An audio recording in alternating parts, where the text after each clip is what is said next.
विशेष गहन पुनरीक्षण पर बिहार में बवाल मचा हुआ है। आज बिहार विधानसभा में विपक्ष ने इस मुद्दे पर सरकार को घेरा और कहा कि सरकार इस पर चर्चा करवाए। लेकिन इससे पहले आज सोमवार को पटना के बीआईए सभागार में आज विशेष गहन पुनरीक्षण पर राज्य स्तरीय सुनवाई हो रही है।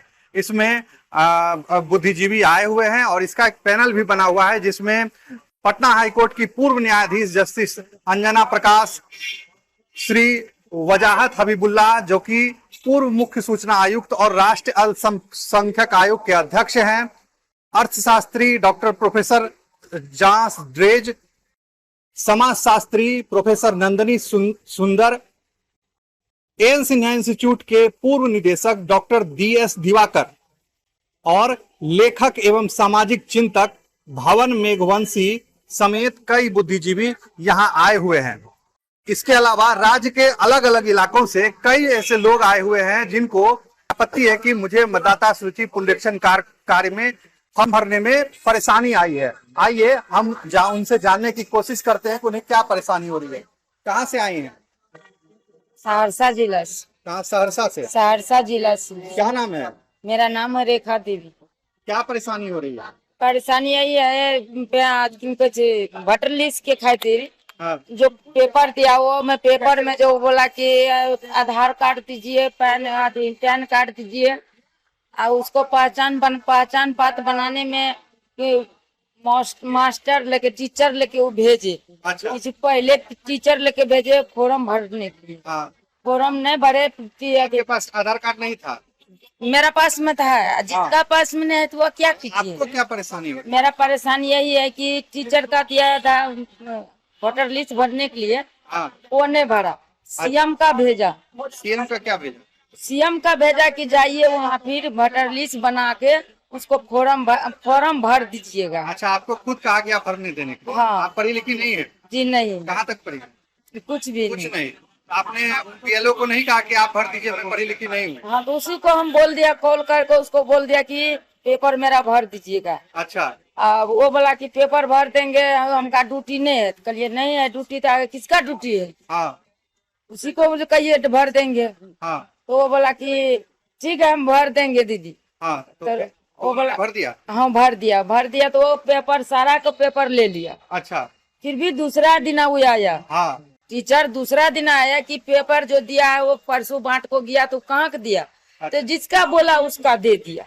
अभी क्या परेशानी है? क्या सुनवाई में, जन सुनवाई में जो यहाँ वही सुनवाई बोल रहे हैं कि यहाँ का वहाँ का सहरसा जिला का बहुत स्थिति बहुत गड़बड़। क्या गड़बड़? गड़बड़ी यही है कि रोड भी टूटा हुआ है, पुला भी है, जो नदी जो है मतदाता पुनरीक्षण कार्य, हाँ, इसके सुनवाई के लिए आप आई हैं, उसको लेकर क्या शिकायत है?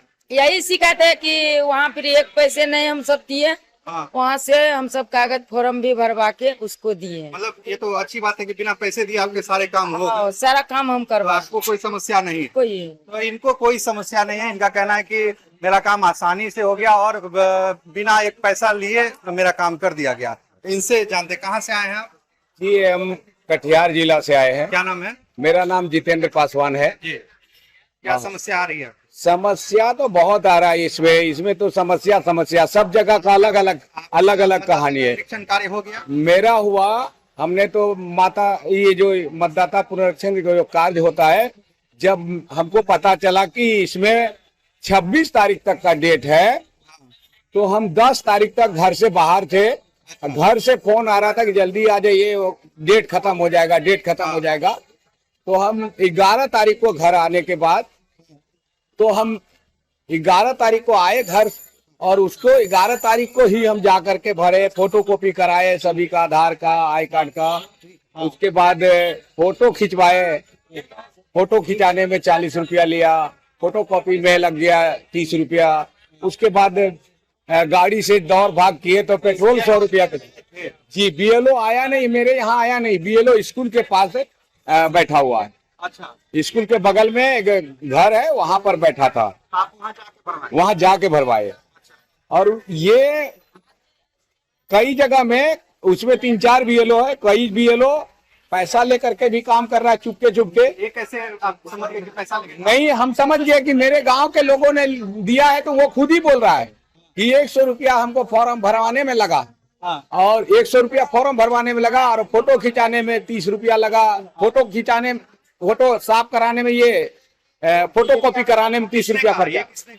अरे मोहम्मद इसाक भाई, वो हमारे गांव के ही मजदूर है, वो भेराठी का काम करता है। उन्होंने कहा कि हमसे पैसा लिया। हाँ। आपसे नहीं ना लिया गया? नहीं, हमसे पैसा नहीं लिया, क्योंकि हम तो आपको फॉर्म भरने में परेशानी यही आई कि आपको फोटो कॉपी करवाना? परेशानी फोटो कॉपी क्या की, और बाकी किसी को रिसीविंग नहीं लिया। हमने दबाव बनाया, हमने फोटो भर के। आपके घर में कितने सदस्य? मेरे घर में 7 सदस्य हैं। 7 का हो गया? 7 का हो गया, तो 7 को नहीं हुआ। हमारे सामने में पहले 4 का करा लिया था, 3 का हमने कराया। आज जो जन सुनवाई में आप आए हैं, क्या समस्या लेंगे आप? जन सुनवाई में इसीलिए आए हैं कि ये जो अलग अलग जगह में लोगों को समस्या आ रहा है, कहीं पैसा खर्च कर रहा है लोग बेफालतू का, इससे निकलने वाला कुछ नहीं है, और ये इससे होने जाने वाला भी कुछ नहीं है। जनता का पैसा, ये 8 करोड़ जनता का जो पैसा खर्च करा रहा है, 100 रुपया, 150, 200, तो उसको हिसाब से वो जोड़ ले चुनाव आयोग या सरकार। अगर 8 करोड़ का 125 से जोड़ लेते तो बहुत पैसा नुकसान करा रहा है देश को। क्या नाम हुआ आपका? ऋषिकेश कुमार, कहाँ से आए? सीतामढ़ी से आया हूँ।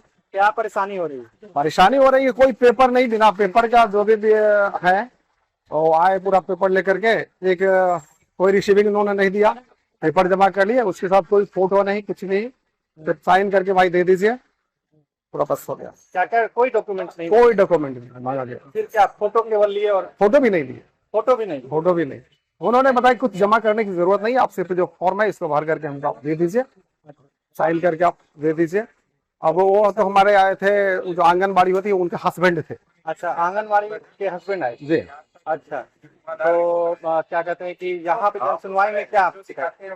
जन सुनवाई में जो हमने शिकायत किया, हम लोग भारत जोड़ो अभियान के लिए काम करते हैं, तो इस काम के तहत जो मैं देखा कि बहुत सारे लोग हम मुझसे जो मिले, वो खास करके जो सुन रहे हैं कि भाई नेपाल से और यहाँ इंडिया में, बिहार में बेटी रोटी का जो संबंध है, शादी विवाह होता है, हम लोग इधर बड़े पैमाने पर खूब होता है, आज के दिन भी हो रहा है। अच्छा, जो नेपाल की महिलाएं आई 2003 से पहले जिनकी शादी हो गई, उनका तो वोटर लिस्ट में नाम है। हाँ। 2003 के बाद भी जो महिलाएं शादी करके आई उनका भी नाम है, लेकिन 2003 में जिनका नाम था उनका नाम तो अभी का जो पुनः वोटर लिस्ट पुनरीक्षण जो हो रहा है उसमें जुड़ जाएगा, क्योंकि उसका झेरॉक्स कॉपी लगा करके वो दे देंगे।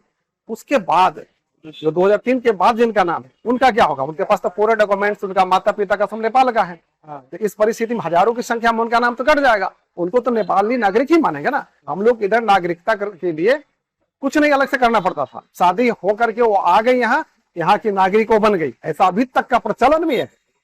पेपर में क्या बात है मैं नहीं जानता हूँ, पेपर की मुझे कोई जानकारी नहीं है। उनकी नागरिकता छीन जाएगी यार, अब तो आप देखिए ना, इनका जो चुनाव आयोग का जो निर्देश उसमें कहीं से आता है, कैसे आएगा उसमें? क्या आपने आप बताइए। इसकी कहीं शिकायत की? नहीं, मैं कोई शिकायत नहीं, मैं कहाँ शिकायत करूंगा? जिला स्तर कहीं पे गए? मैं कहीं नहीं गया हूँ, मैं किसी जिला स्तर पर नहीं, कहीं नहीं गया हूँ। सर, FIR को लेकर आज जन सुनवाई हो रही है, इसमें जो लोग पहुंचे, इसमें सबसे ज्यादा कॉमन परेशानी क्या देखें सर? आज की जो 18-20 जिलों के लोग बिहार के आए पटना में जन सुनवाई के लिए, उससे ये बात स्पष्ट हुई कि जो कागजी प्रक्रिया चुनाव आयोग ने अपने तुगलकी फरमान में निकाली थी और जो जमीन पे हो रहा है उसमें कोई संबंध नहीं। कागज कहता है हर व्यक्ति को 2 फॉर्म मिलेंगे, पता लगता है किसी को 2 फॉर्म नहीं मिले हैं। कागज कहता है आपको पावती मिलेगी, एक भी व्यक्ति को पावती नहीं मिली है। कागज कहता है कि आप खुद अपना फॉर्म भर के देंगे। तमाम लोग कह रहे हैं मुझे तो पता भी नहीं, किसी और ने मेरा फॉर्म भर दिया है, सिग्नेचर भी मेरे किसी और ने कर दिए हैं। मैं फॉर्म भरने गया, पता लगा मेरा फॉर्म ऑलरेडी अपलोडेड हो गया है। जिसका मतलब है कि बिहार में बड़े पैमाने पर फर्जीवाड़ा चल रहा है, उसका आज खुलासा हुआ है। और फर्जीवाड़ा क्यों हो रहा है? क्योंकि सुप्रीम कोर्ट के सामने संख्या पेश करनी है कि देखिए हमने कहा था हम 30 दिन के अंदर सब कुछ कर देंगे। संख्या 95% हो जाएगी, चाहे फॉर्म जैसे भी हो, फॉर्म में फर्जी सिग्नेचर हो। जिसका मतलब है कि इससे पहले जो वोटर लिस्ट थी उसमें कमियां थी, लेकिन अब जो बनेगी उसमें उससे भी ज्यादा कमियां होंगी, क्योंकि जिस तरह का फर्जीवाड़ा इस वक्त हो रहा है इससे तो और भी ज्यादा खराब वोटर लिस्ट बनेगी। जिसका मतलब है इस वोटर लिस्ट के आधार पर चुनाव करवाना बिहार की लोकतंत्र के साथ खिलवाड़ हो। क्या इम्पैक्ट पड़ेगा आने वाले चुनाव पे, इसका क्या इम्पैक्ट होने वाला है? दो ही तरीके हैं, या तो चुनाव आयोग अपनी शर्तों को बदल दे, चाहे सामने के दरवाजे से या चोर दरवाजे से तो बदल ही रहे हैं शर्तों को, या तो अपनी शर्तों को बदल दे। अगर बदल दे तो सब लोग शामिल हो ही जाएंगे, फिर सामान्य चुनाव होगा जैसा होना चाहिए। और अगर चुनाव आयोग नहीं बदलता, यानी कि 1 अगस्त के बाद चुनाव आयोग टाइट करना शुरू करता है कि आपने दस्तावेज क्यों नहीं दिए, दस्तावेज की जांच होगी, हमने तो कहा था इतने दस्तावेज दो, अगर वो करना शुरू करता है तो बिहार के लाखों नहीं करोड़ से अधिक लोग डिसएनफ्रेंचाइज होंगे, उनका वोट खत्म होगा। और ये लोग कौन होंगे? प्रवासी होंगे, मजदूर होंगे, अपढ़ होंगे, महिलाएं होंगी। जिसको उनका वोट मिलता है वो पार्टी हारेगी। कुछ दिन पहले राहुल गांधी बिहार में प्रोटेस्ट में शामिल हुए थे। उन्होंने कहा था कि महाराष्ट्र की तरह ही बिहार में भी वोट चुराने की कोशिश हो रही है। उसी को लेकर ये मतदाता विशेष गहन सुनिरीक्षण काम चल रहा है। आप इसके साथ कितना इत्तेफाक है? नहीं, ये महाराष्ट्र की तरह नहीं हो रहा। महाराष्ट्र में पिछले दरवाजे से हो रहा था, ये फ्रंट डोर से हो रहा। महाराष्ट्र में चोरी छुपे किया जा रहा था। महाराष्ट्र में अगर चोरी हुई थी तो ये डाका है। अगर आप ये वीडियो YouTube पर देख रहे हैं तो हमारे चैनल को सब्सक्राइब कर बेल आइकन दबाएं, और Facebook पर देख रहे हैं तो हमारे पेज को लाइक करें।